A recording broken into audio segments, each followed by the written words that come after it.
So to start this, since you've put me through history purgatory, I guess, I decided I needed to at least test your knowledge on our own podcast. Okay. So, who's the main character of this movie? Robert Gould Shaw, played by Matthew Broderick. Thank you. I was like, okay, well, let's get fancy. Anyway, this movie is Glory that you chose. Glory. Yeah. So, we'll get into all that, but Matthew Broderick is the main character, and I know him from, like, the 80s, but what other movie in our podcast was he in? Well, we've not done Ferris Bueller. Which is a shame. I mean, is it, though? I don't love the movie, but there's nostalgia to it. Yeah, not my biggest favorite movie of all time. Surprising, because it's like your life. I can't remember seeing Matthew Broderick's face. Well, then, I mean, maybe you didn't. So it was an animated movie, then. I'm just saying it's a possibility. He wasn't in Secret Life of Pets, was he? No, he was not. The Grinch? No. I don't know. Wonder Park. Wonder Park. Do you remember that one? We had like little kids on that podcast and everything. It was such a lovely... It was an interesting one, yeah. It was one of my favorites, actually. It was a surprisingly good movie for a kids movie. It really was. So if you guys haven't listened to that, we did actually have little kids like speaking on that, which was adorable, and I wish we do that again, but we don't do that. Anyway. Not for this movie, certainly. Having little kids speaking, no. I guess out of the mouths of babes, they probably have a better perspective than we do, but anyway. So, we are doing Glory, your choice. Yep, I'm Tyler. I'm Shay. And this is Cinematically Correct. Okay, so do you want to do your beer before we get into the... I'm excited because it's the perfect beer, but I'm also going to hate it, so our podcast listeners should appreciate that as well. But it is perfect, so explain why it's perfect. So, it's a red, white, and blue can. The name of the beer is Glory. It's American IPA. It's also a Wachusett Ale, which is a town in Massachusetts, for the 54th. I mean, you didn't have to explain what Wachusett was, did you? People don't know what Wachusett is outside of New England, I can imagine. I mean... So, okay. Yeah, it hits on all cylinders. It's the perfect choice, but I'll hate it. Which is the perfect choice. Excuse you. And it's satisfying. Yeah, it's not particularly very good. And you got like a 6-pack? Yeah, I did. That makes it wonderful. I'm going to have to pawn that off on your brother. Nice. Football is coming, so, I mean... Yeah, your brother won't care. He gets free beer. It's free beer. Yeah, well. Anyway, okay. So, do you want to give a brief synopsis for those who have not seen this movie? Brief synopsis. Brief synopsis.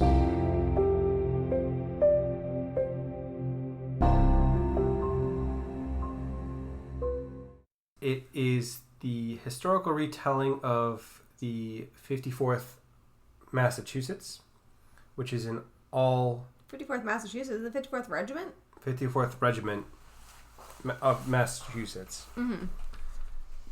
And it's the most well-known Civil War unit that was entirely African-American, with the exception of the officers. It was led by Robert Gould Shaw, played by Matthew Broderick, and it goes through their experiences during the Civil War. Sounds about right, yeah. To Fort Wagner, even though there were other things after that, but yeah, that's the movie. That's the movie. Okay, so IMDb characters. First of all, I'm gonna start by saying, guys, this is like a star-studded cast. Like, this is probably the best cast of any movie we've picked for the podcast to date. Possibly. Like, it might be that good. Now, I don't know if you guys have seen this movie or haven't, because the audience ask kind of fell flat, but that seems to be happening a lot lately, probably because I'm not on Twitter as much. I've decided to blame myself rather than the audience. So I don't know if you guys have seen it or haven't seen it. That's better than blaming Tyler. Well, I mean, we do need to get back to that, but this movie did come out in 1989, so You've had some time. Or maybe, that's a year after I was born, so I can understand people like of our age not have seen this. So if you're interested in movies that have a really, really great cast, I promise you know at least one person, definitely multiple, but at least one in this movie. If you don't know 5 of the top 6, then you're doing something wrong. That said, we're probably not going to go through everybody because that would be the entire podcast. Yeah. Okay, so Matthew Broderick. I mean, I know him from Ferris Bueller's Day Off, obviously. Bueller. What else do you know him from? I know you said you knew him from something else. He's in The Producers. Oh, yeah, he was. He's been in a number of other things. War Games. Yeah, I went through his IMDb for quite an extensive amount of time, and he's been in a lot of things I didn't realize. It was weird seeing him in a war movie. I have to say, it took me a little bit of adjusting to be like, oh, okay, he's serious. He's not serious, but also he looks exactly like the. He does. I looked it up. Oh my goodness! Like they nailed the casting for that. They clearly took a photo and they were like, this guy. You. Yeah, that was definitely how that went down. This was not about acting chops. This was about. Did he even have to audition? They just put on. He was first choice. They said so. Yeah, I mean so. Look that up and put them side by side. We should tweet that side by side photo because yes. Okay, Denzel Washington. Again, if y'all don't know, I don't even know what to say. Like if you don't know who Denzel Washington is, he's amazing. I mean, yeah. Remember the Titans, John Q. We did Remember the Titans, didn't we? We have done Remember the Titans. I don't know that I've seen John Q. To be completely real. It's a great movie. He's literally in everything. He's in so many things. Anyways, Man on Fire. We could do this all day. He plays Private Trip. Yep. Basically the one with the toot, really. You know, you always have that one. He's not a likable person, but he's not meant to because his life has been so miserable. He just is angry with the world, which is 100% justified and understandable, given... Oh, it's absolutely justified and understandable, but he's the one that kind of has the most character arc, because it starts off kind of being not really happy with his circumstances, understandably so, but still, and then kind of growing into realizing why it's important to kind of band together with everybody else, and he's got the biggest arc. How do you say his last name? Carrie Elwes? Elwes? I don't know. We're going to get attacked for that. It's The Princess Bride.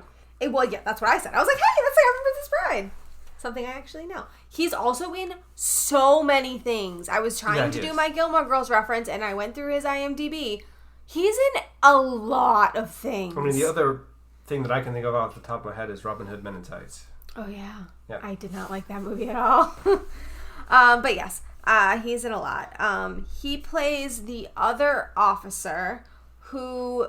He's not very likable. He's kind of a jerk. He's kind of like the privileged white boy that coasts through life and doesn't take anything seriously because he doesn't have to. But he also seems to feel like Matthew Broderick's character is being privileged and kind of riding on his high horse, as he literally makes a literal analogy too. Yeah. So, yeah. Did you get off your horse? Yeah. Your high horse? Yeah, basically.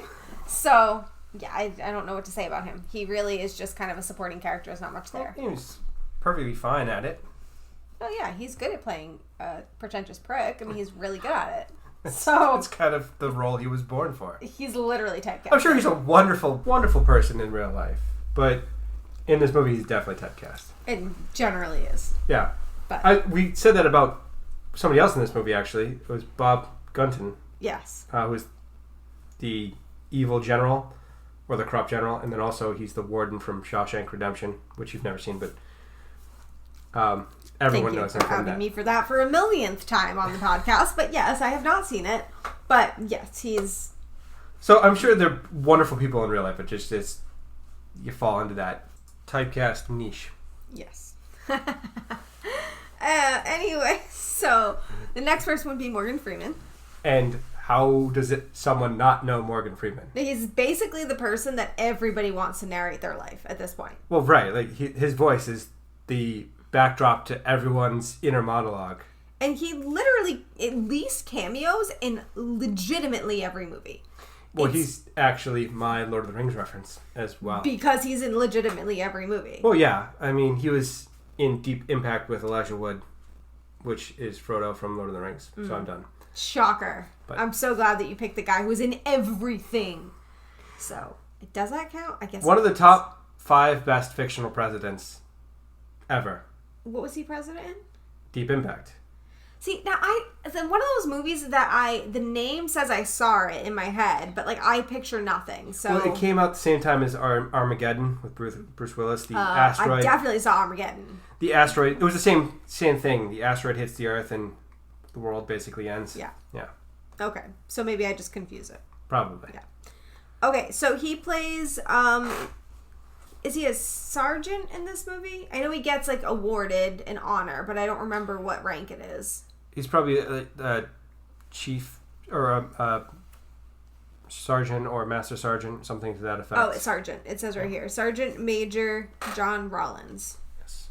Okay, and so he's kind of the voice of reason, really. He's the guy who understands why people like Denzel Washington's character are upset and angry, but also understands that in order to get through this and to survive, because they're going into war, they need to come together and they need to kind of put their emotions aside because their lives are on the line. And right. He's kind of the voice of reason with that. He's also the intermediary between the officers and the enlisted men for a lot of the movie. Yes, he is. So he's kind of like the father figure, which, right. I mean, isn't he always, right? I mean, and he also looks the same. So yeah, he has not changed since 1989. So I don't know what that says. I mean, good for you, Morgan Freeman. I don't know. Looks exactly the same. Okay. Then I there's not many more I want to mention, but I do need to mention Andre Braugher since he is my reference. This is his debut movie. Yes, it is. So that's kind of cool. He plays Corporal. Corporal. I was trying to say corporal and captain at the same time. It wasn't working. Corporal Thomas Searles? Probably something. I don't know. But he's my reference because he was in Emily and Tim with Alexis Bledel, who is Rory in Gilmore Girls. Ding! Huh? Proud of myself. Got it. He's most recently known for Brooklyn Nine-Nine. Yes, he is. I definitely recognize that right off the bat, and I haven't even seen Brooklyn Nine-Nine, but... I mean, his voice is also fantastic. Now, what, in this movie, where exactly was he? Because I don't place his face. He was the... I know he was the corporal, but, give me a scene or something. He was the friend that they grew up with that was the worst soldier. The skinny guy? Yes. Oh! No, did not place that at all, because in Brooklyn Nine-Nine, and again, haven't seen it, he's buff. He's also got that commanding voice. Yeah, and in this, he's like a pipsqueak. Well, he's young, much younger than this, so it's probably mostly related to that, where he hasn't come into his own. Wow. Yeah. Interesting. So if you want to see Andre Braugher not buff and not commanding, this is their movie, because he's got round glasses, he's very preppy, he's very mousy. Yeah. He's the worst. Wow. He's the worst soldier in the entire company. Okay, well, that's just mean to say, but okay. All right. Anyways, so we are going to move forward with this, but I did want to say, for those of you who are listening to the podcast looking for deep, kind of discussions about movie topics or picking apart cinematography or any of those kind of things, you're not going to find any of that here. This especially, now normally we're not very good about the specifics on, film things, because we're not film experts in any way, shape, or form. We say that in every podcast. We just enjoy film and we like to chat about it.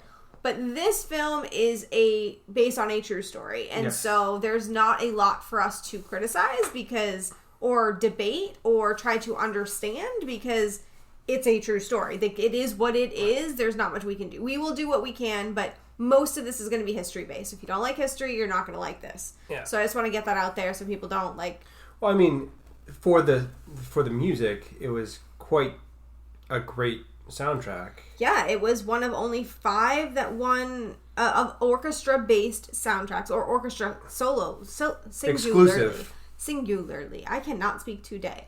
Anyway, that won the Oscar. Yeah, so that's pretty amazing. We don't normally even mention score, but I guess you're doing that to sound like hoity-toity, or what are we doing here? Denzel Washington also won an Oscar, so it was nominated for 5 and won 3.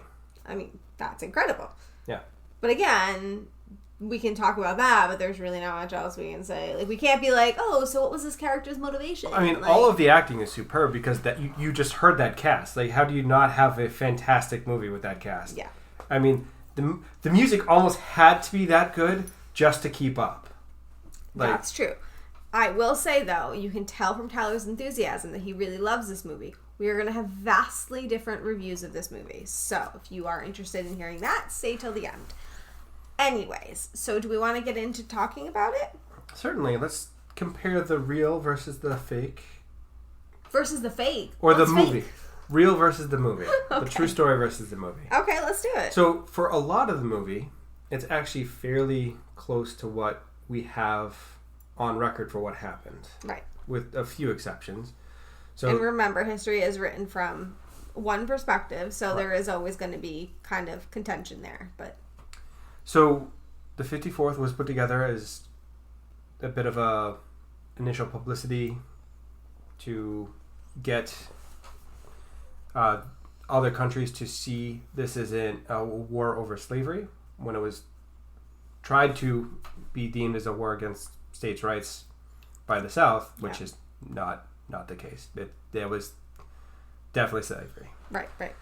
So they put together they missed a huge opportunity, not including any of the real people that served, other than the white officers. Yeah.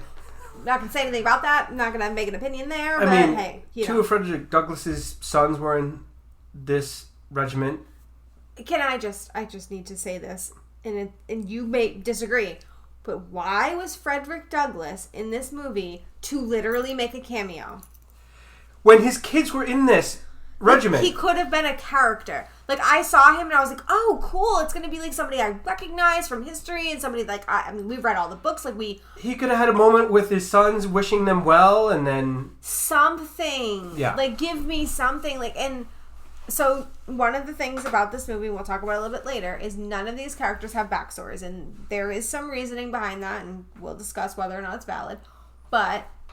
one of the things it could have done is had even Frederick Douglass's backstory and why his kids decided to join in, given his backstory, because we all know he has a really good one. Right. So, like... He's Frederick Douglass. I'm sorry. It seemed so much of a throwaway to put somebody in there who is so influential and just... He's literally a person at a party. Right. I mean, I'm going to talk about this in my history minute, but the first ever Black Medal of Honor recipient was part of this group. Yes, he was. And to not include that part of it is just... It's just baffling to me. It is so astoundingly short-sighted. Yes. To not have that kind of extra stuff in the movie. Yeah, I agree. It just would have made it that much more impactful, and it would have gone from a highly regarded movie to basically contending for best movie of all time. Yeah, I 100% agree. And if it is ever remade, because, we do that these days, it needs to be done that way. And I think it needs to be told from the perspective of... But there's no way that you can capture this cast again. No, but you could retell this from the perspective of one of the black soldiers. And I think that would be a way to take this from good to amazing. Yeah. But anyway, what else we got? So this movie does paint it to represent that most of the people that are volunteering are former slaves from the South. Paints it as all. Except for a few, the, almost all Brower. of them, which was not the case. Only a quarter or so came from southern states of the Caribbean where there was slavery. Most of them came from the Massachusetts, Union States. New England, New York, Ohio, Canada. Right, and born free. And now, given born free means different things, obviously, especially that in that time, right. But they were not slaves. So. Correct. So, other than that, I mean, they did get sent down and participated in the battle for Fort Wagner, which was the final scene in this movie. Is that all you got for things that were not accurate? Go. You're dying to chip in here. Well, because this bothered me a little bit. So, the flogging. So, okay. you are aware, because I told you this. I don't know if you were aware before I told you, probably not. But, flogging was abolished in 1861, which was 2 years prior to this regiment being formed. So, the Denzel Washington scene would not have actually happened in real life. And this bothers me, because that means that a white Jewish director made the decision to have a black person whipped by a white man in a movie about race relations. And I understand that it's supposed to be like really impactful and powerful to see that image, but also like I don't know how I feel about it. It's a hard image to digest, but at the same time, it's those scenes that are going to resonate and leave a mark on people to understand how horrible things were and how much further we have to go. I agree, but I also feel like things like that, when you find out they're not true, almost kind of takes away that impact, and it feels kind of like, oh, well then what else isn't true? And you kind of feel deflated, because that was something that stuck with me. Like, wow, I can't believe that, like, that would have to happen. I know that, like, I had asked you when the movie was happening, like, did this happen in the Army? And obviously before 1861 it did. And I mean, you could get shot. There were a lot of significant penalties for deserting. Right. And so, like, I was watching it thinking, wow, that's really awful that would have to happen. And that's such a tough thing, given, you know, that they're coming off of slavery and then going into that. Like, that's just, I mean, more power to them for that, but also how hard that must be. And then it's not true. And it's kind of like, I don't know, that kind of, it feels not right. I don't know. It just feels... But, I mean, you still get that just gut-wrenching moment of the spiteful, I'm not going to give you any reaction, but then the spontaneous tear. Right. Which was a true tear, because apparently the person didn't stop when they called cut or something. He didn't call cut when they were expecting it, so it just came out unprompted. Yeah. So.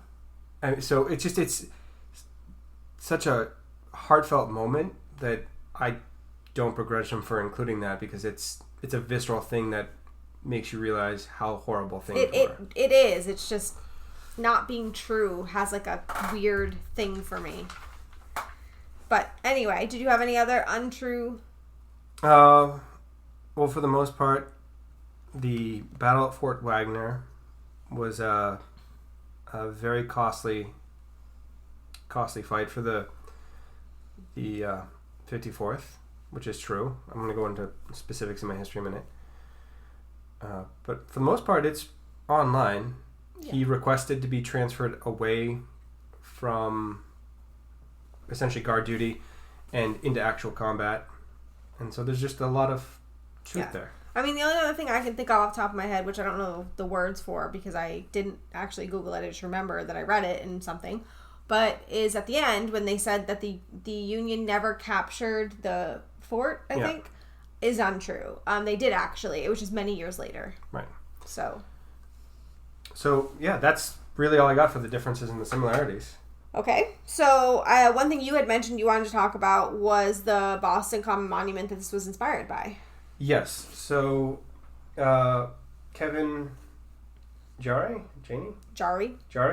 was the screenwriter. Mm-hmm. And he was inspired to write this movie by seeing the monument in Boston Common, which I think I've seen, but it's been a long time. No, we saw something else that inspired us to do the podcast because we are from Massachusetts, so of course we did. But you can talk about that later if you want. Was it the bench, the MIT bench, or no? No, it was artwork that we saw when we were eating at a restaurant. Remember? Right. In Fall River, New Bedford. Oh, I knew it was going to happen. Oh, for this podcast. Yeah. I thought you were talking about starting the whole podcast. No, I was talking about he saw the monument, but we saw like a painting on a wall. Yes, so there was a street art mural in downtown New Bedford dedicated to the 54th, which... And we had just seen Hamilton that had talked about this. Well, they had mentioned coming back with the 1st Black Battalion, which reminded me of the 54th Mass. And then we saw the monument. It's all roads are leading to glory as a required movie. Yeah. So it's not really my fault. It's the universe's fault for putting everything into place. Yeah. So basically, he's been talking about it since then. But so the monument is in Boston Common. I don't think I've ever seen it. At some point, we'll have to, when there's no Rona, we can go back on the train. We will go see the monument. But you said there was something that happened recently. There was recent controversy with that. With a lot of statues around this country, they've been defaced and torn down. Yeah. This memorial, unfortunately, was part of that as it relates to the Black Lives Matter movement and the response to the tragic death of George Floyd. Now, is there a reason why this one was vandalized? Because what is it? So what is the monument of, I guess, is the question. It's a monument of Robert Gould Shaw, Okay. leading the 54th Mass Regiment, all of the African American soldiers. I don't think that the people that vandalized it knew exactly what it was, because the brass placard or the brass relief was covered. Okay. So they likely didn't know that it was a memorial to significant African American achievement. Soldiers and stuff, yeah. So there was just vandalized senselessly, which is kind of sad. Yeah. But I mean, I understand why what's happening is happening. So I mean, these things happen. I mean, it has been vandalized knowingly in the past by other people. So it's kind of awful that people are willing to do that to a rather significant Boston monument. Yeah, that's awful. Especially one with such a positive message. Yeah. Hopefully it gets fixed and so I think they're working on restoring it as we speak. That's good. So okay. Is that all you got on that? That's all I got. Okay, so one of the things I always like to talk about when it comes to movies like this is character development. Yeah. So I'm sure you could tell at the beginning of the movie that I was a little bit snarky about the lack of character development. You very much complained in the first 5 to 10 minutes of this movie that there's no one to connect to. And so throughout the movie, you do get pieces of people that you start caring about to a degree. But the biggest problem that I had, and still kind of have, and I'll explain, but about this movie is you don't really learn about the people as people. You learn about them as part of the 54th Regiment in of their respective spaces in that, but not as them as people, as humans that had a life before and some of them have a life after. Right. You don't learn anything about that. So you only care about them in a small lens, and that is hard for me in movies because I really just kind of like... Well, it is kind of glaring that the people that are real individuals, historical characters, have more fleshed out than the fictional representations that we see, because that's just reality, and I think that's where they miss a good bit of the mark by not including some of those genuine people with more of their backstory and more of the exposition. So, but then you would say that Robert Gould Shaw has more of a fleshed out story in this. I think he does, yeah. See, I don't. So I felt like even he was... You didn't learn much about why he was where he was. It kind of started at him being offered the job and you learning that, like, okay, his dad's super important and he's, like, a good dude.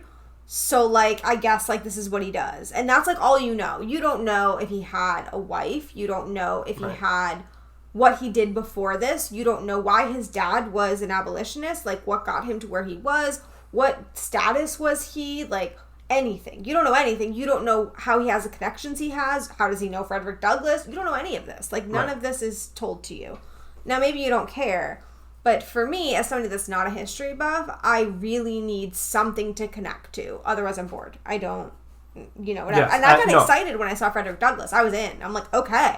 Like, that's a person. That has a story. There is something there. And then it disappeared. And it's important. Like, his story is important. So I was excited. I'm like, yes. And then he was a guest at a party. Like, that, literally. I'm not even exaggerating. That's what he was.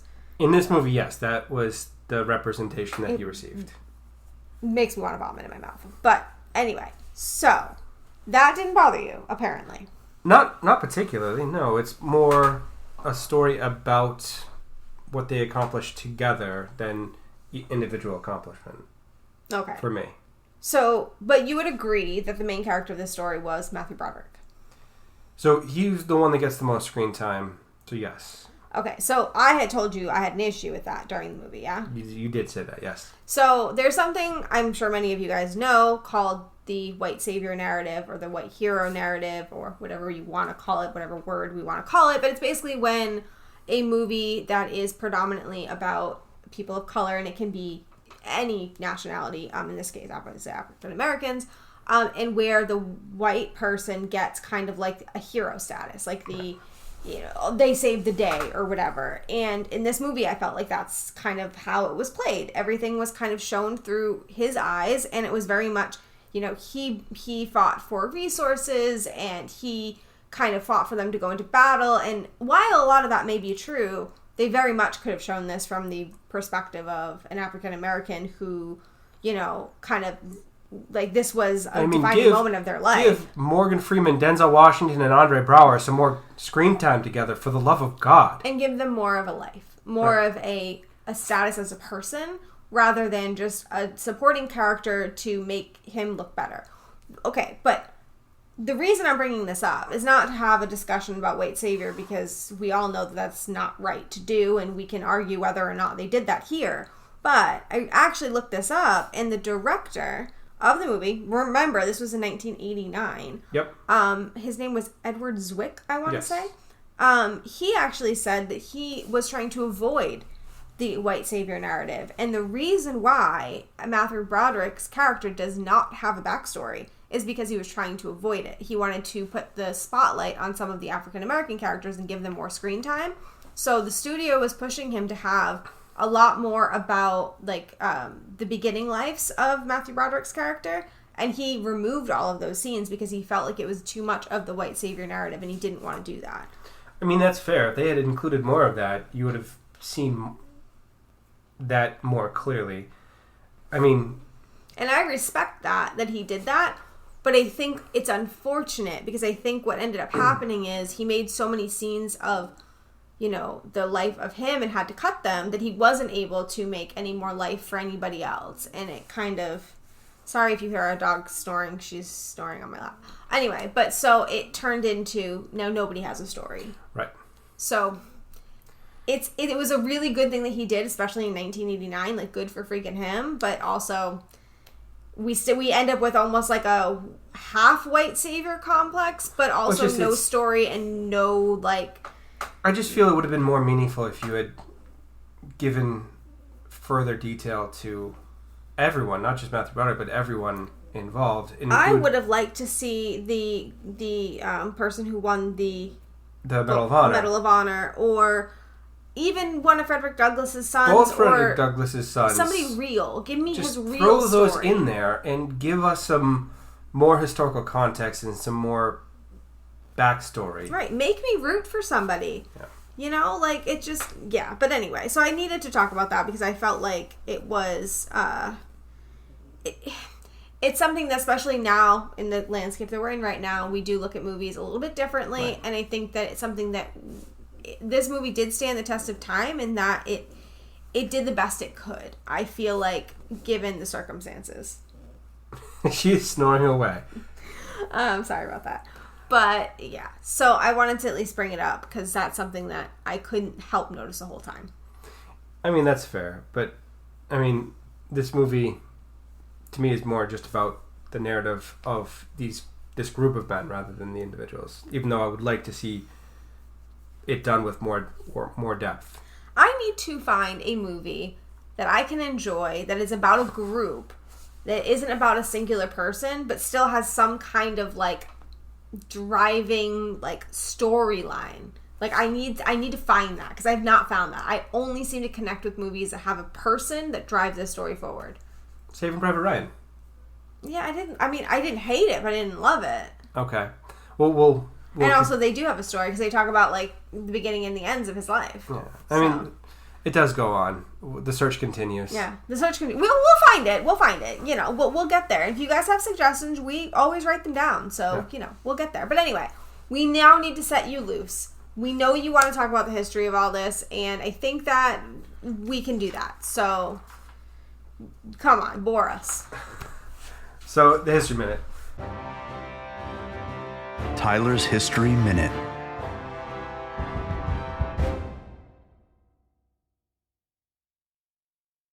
History half hour. It's not going to be that long. Okay. First thing, this is not the first black regiment. There had been others. This is the most well-known and the most highly publicized black regiment. That is true. It had two of Frederick Douglass's sons volunteer. Also, the first African American to receive the Medal of Honor. That's contested. the first African American to be awarded the Medal of Honor, not to receive, because it took him 37 years to receive it. Other people received it prior to him. He's just the first person that did something that awarded it to him. Was awarded. Okay, fair. You're welcome. His name was William H. Carney. And on the assault on Fort Wagner, where of the 600 people that were a part of the 54th Regiment, 280 were either killed, wounded, or missing at the end of the battle. So it's a 40% casualty rate. So just astoundingly violent. That's awful. He saw the color guard go down, and we saw a part of this in the movie with not him, which is why it kind of cheapens the whole thing, where the color guard gets shot, and then Denzel Washington picks up the flag and then also gets shot. That is based off of his action, where he kept the flag from touching the ground after being shot, and his proudest thing as they were carrying him away, saying, "It never touched the ground, boys, I got it." Oh. And he made it to the top of the enemy rampart to fly the American flag and hold it there while his friends... But he lived, because he got the Medal of Honor 37 years later. He did receive it, not posthumously. He actually survived this and received it. He was born a slave in Norfolk, Virginia, and his family was freed by his father, who ran away and worked hard to buy his family out of slavery. Good for him. They settled in New Bedford. And I'm not going to say that because I'm going to say Fall River every time I say New Bedford, so I give up. And he volunteered for the 54th. There was a tremendous controversy over the pay. Yes, there was. And this that was shown in this movie, where they received only $7. As opposed to, I think it was 13. 13 for the month. So it was $10 minus $3 for clothes, which the white soldiers didn't have to pay for clothes. So they received full 13, and they routinely would protest us by not taking any pay. This was solved later on, when they were given all of their back pay at the full amount, provided that when they enlisted, they were not a slave or a runaway slave. One of the officers was a Quaker, and he came up with a way to have them swear that they weren't a slave without admitting that. Oh, boy. Because he didn't believe in slavery. He was an abolitionist, so he's like, no, to hell with all of that. They're all getting paid. So they all swore on the Bible that I did not owe my service to anyone at the time I enlisted. Well, they didn't. They weren't slaves. Well, even if they were a runaway slave, technically that... But they don't owe their service, period. They're humans. Right, exactly. So they all got paid. Good for him. Does he have a name? I wrote it down somewhere, but I forgot. Well, he deserves a name. I'm just going to say that. So because of the valor and bravery of the 54th, enlisting for African Americans skyrocketed during the Civil War. By the end of the Civil War, there was 200,000 African Americans serving in the Union Army. Great. Which was about 10% of the population served from 1863 to 1865. It's pretty good. Robert Goldshaw was, in fact, buried with his soldiers as a sign of disrespect by the Confederacy. There are rumors that his body had been desecrated because the Confederates were a bunch of racist, terrible people. That doesn't seem to be the case, but it does seem that they did intentionally bury him with the enlisted men as a sign of disrespect. But his family are straight savages. So when they sent him a horrible thing saying we buried him with the, I'm not going to say that word, they said, I can't think of a better place for him to be buried than with the, I wrote down, no holier place than among his brave and devoted followers. He said something about what great bodyguards or something like that. What a great bodyguards or honor guards they make. It's amazing. And good for them. Go to hell. Also, his parents, when they were making the monument that was defaced in Boston, it was originally going to be just of their son. And they asked for the sculptor to include the men that served with him. Oh, that's great. That's awesome. Yeah.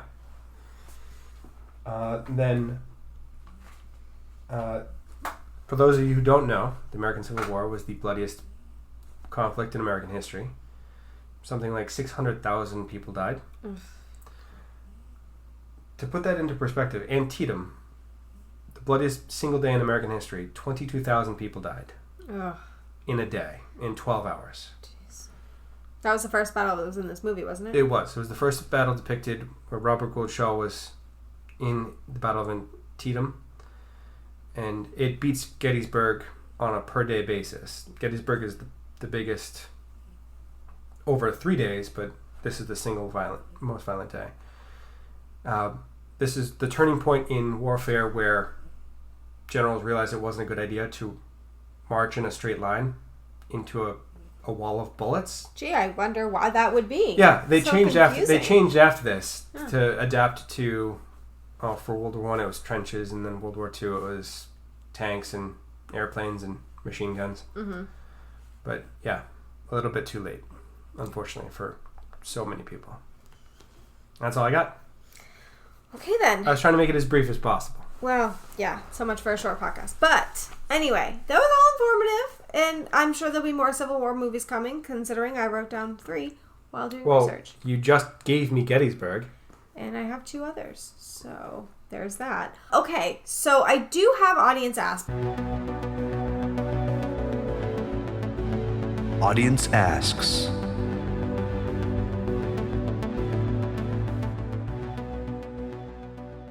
But there's just not a lot of them. So what I'm going to do is I'm going to give you the one question that I got, and then I'm going to make the other one a question. And okay. That's just the way it's going to go, and you're going to deal with it. Sure. Okay, so you ready? Yeah. So the Contrarians asked 2 questions. Perfect. Yeah. We haven't actually heard from them in a while. So, hi! Okay, so first one. Best single tear moment in all of cinema. I think it's up there, yeah. You think so? Yeah, it's... Is there any other single tear moments in cinema that I can't think of one? The Native American crying in the ad? Oh my of the goodness. Pollution? The only reason I even know of that is because of American Pickers. And there have to be. He wasn't a Native American. Doesn't matter. It is got to be in the Hall of Fame. It's got to be top 5. There needs to be an award for like best. It was just so great and so impactful. Yeah, and probably because it was partially real. Yeah. So there's that. And then he says, "What is up with Matthew Broderick's mustache?" You mentioned that in the movie. So it is a stupid mustache goatee, but it also was historically accurate. Yeah. So I'm conflicted. But it is pretty dumb looking. It is really dumb. The hairstyles and facial hair that people had during the Civil War. Now, is the blank spot in the middle there, is that how it grows in, or is that purposeful? Well, it can or cannot happen in facial hair. Well, it just looks weird, like that. Yes, I have it as well. Thank you, darling. No, you don't have it. Well, oh, you do. I do. You don't normally fold it that way. No. But anyway, okay. I try to mesh it together for my beard. You probably should. So there's that. No, I'm conflicted because it is stupid, but it was also historically accurate, and it makes him look exactly like the guy. Yeah. So I'm gonna go with historically accurate. So he gets the credit for being historically accurate, yeah. even though I it think looks dumb. Also, John Wilkes Booth had a similar style facial hair, if I'm not mistaken. It was really common. Do we want to compare? No. John Wilkes Booth is a terrible person. Okay. So the only other person was Positivity Wolf, and he gave us basically a story of how when he first, watched this movie. And you guys can go on my Twitter if you want to read his story. And he's always said that we don't ever mention his podcast name. So his podcast is Watch This Movie Podcast, just so that I can say that I said the name. So when we mention him, that's what the podcast is. Anyway, He didn't give us a real question. I'm guessing he didn't actually see the movie. But my question to you would be, when did you first see this movie? So I saw this movie in school in 6th grade. Okay, was it in Civil War elective class or U.S. history? It was in U.S. history in 6th grade, covering the Civil War. And I remember... You covered the Civil War in the 6th grade? I think so, yeah. I mean, I didn't really pay attention in history, so I don't really remember, but... I do remember this because our parents had to sign a permission slip to watch the movie because it was so violent. Oh, wow. I don't think I was watching Schoolhouse Rock. I'm just a Bill in 6th grade, you know what I'm saying? Well, I saw that as well, but this was for part of the Massachusetts pride of having the 54th Regiment, and it's history related, so I most certainly didn't learn about that in school. Certainly. We definitely got away with that. And I was definitely closer to Fall River than you were. Definitely.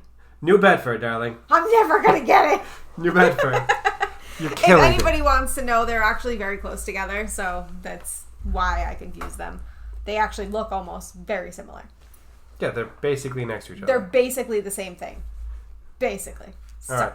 Anyway, so that's all we got. So, that said, do we want to move into ratings and reviews? Reviews.